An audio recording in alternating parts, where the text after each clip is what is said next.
by somebody named Laura Snyder called What Women Want on a First Date, boys. This is that valuable information you've been waiting for. And as I read it, just keep in mind, this is why you don't want to date anybody. You don't want to date. As much as possible, you want to reduce the amount of time you spend with a woman before you nail her. Because the more time you spend talking to her, the more reason she finds out not to put out. It's absolutely true. You're going to say something that's going to offend her. You'll say something about fat chicks and her best friend's a fat chick. You'll say something about her, the way she looks. You'll make a mistake. The trick is you want to say as little as possible to her, and you want to listen to her as little as possible. Because this is what women say they want on dates, okay? Listen to this story from the Netscape Network. Ask for it by name. She says, what's the difference between a first date that thrills and one that tanks? Meeting and exceeding her expectations. See, let's start with this. Number one, this is a complete stranger. What right does she have to have any expectations? At all. I'm a blank page who somehow got you to give me your phone number. That's what I am. What are you expecting from me? I'm trying to use my X-ray vision to see your nipples. What were you expecting? Prince Charming to ride in? Forget it. Forget it, sweetheart. I'm as close as you're going to get. Just remember that. The piece goes on about her expectations. Just what are they? Read on for what she really wants from you on your first romantic rendezvous. Hint, it's not a bouquet and a box of chocolates. Well, that'll save you $150 right there. And then she goes through this list of bullet points. And here's one. The center of your attention. That's what she wants to be, the center of your attention. Attention whore, attention whore. That means no checking out the cute waitress or scanning the television behind the bar for the scoreboard.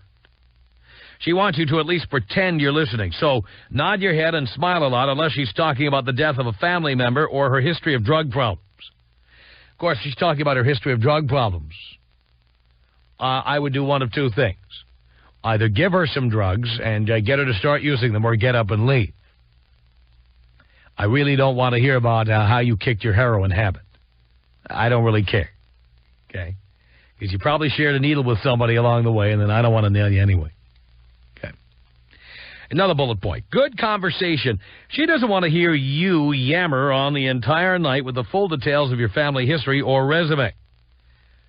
So you should listen to her yammer on, but she shouldn't have to listen to you yammer on. Okay.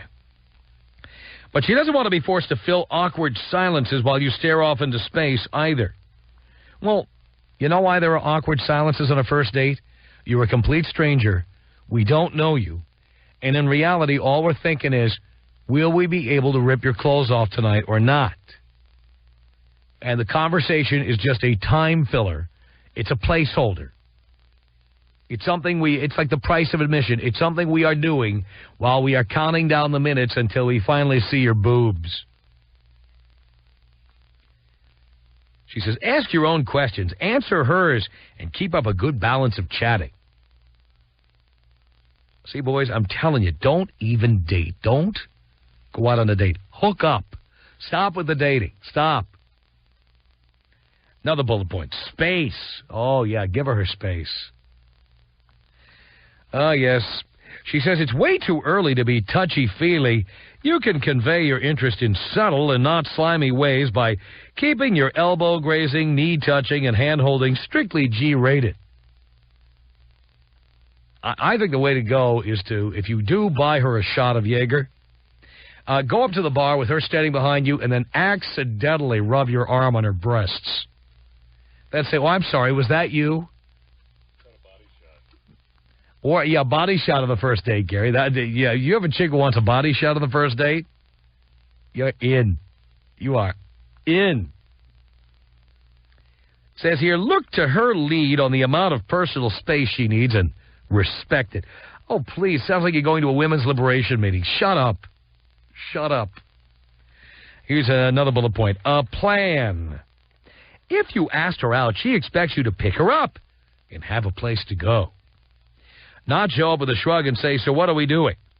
She'd prefer it if you showed a little more originality than a typical dinner and a movie and picked an activity with little pressure. No. The idea is to put pressure on her. Note in Leykis 101 how we have said no coffee dates, no lunch dates. And we saw a story about a dating organization that sets up coffee dates. And they were interviewing women. I think I saw this in the Seattle papers, actually. They were interviewing women about why they liked this method of dating. And one woman was quoted, and the quote was enlarged on the front page of the newspaper. She said, I like it because there's no pressure. For a man, that's a bad thing. You want there to be intense pressure. You want her to feel like she's competing with all the other women you must be dating. She needs to feel like her self-esteem is at its all-time low. That if she doesn't give it to you, somebody else will.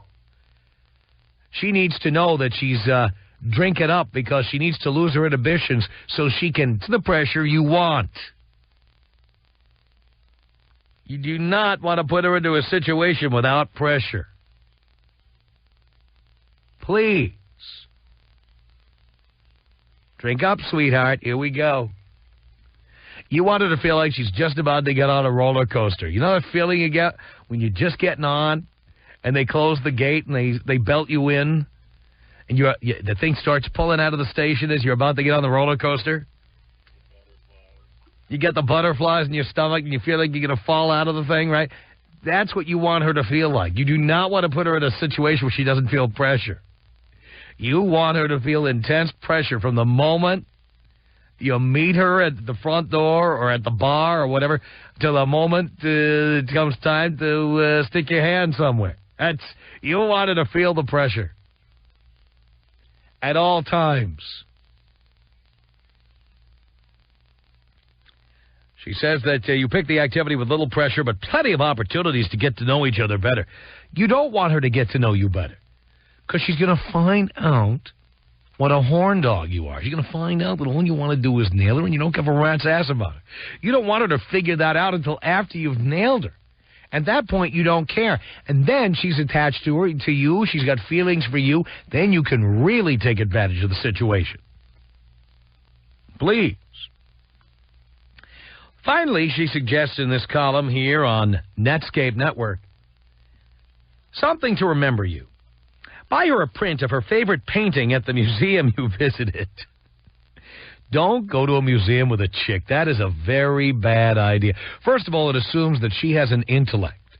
And if she's intelligent enough to appreciate a museum, she's probably too homely for you and probably has a smart-ass mouth to match those women who are going to spend all their time telling you how intelligent they are. No museums. Stop it with the museums, the foreign films, anything that indicates intellect. Just stay away from that.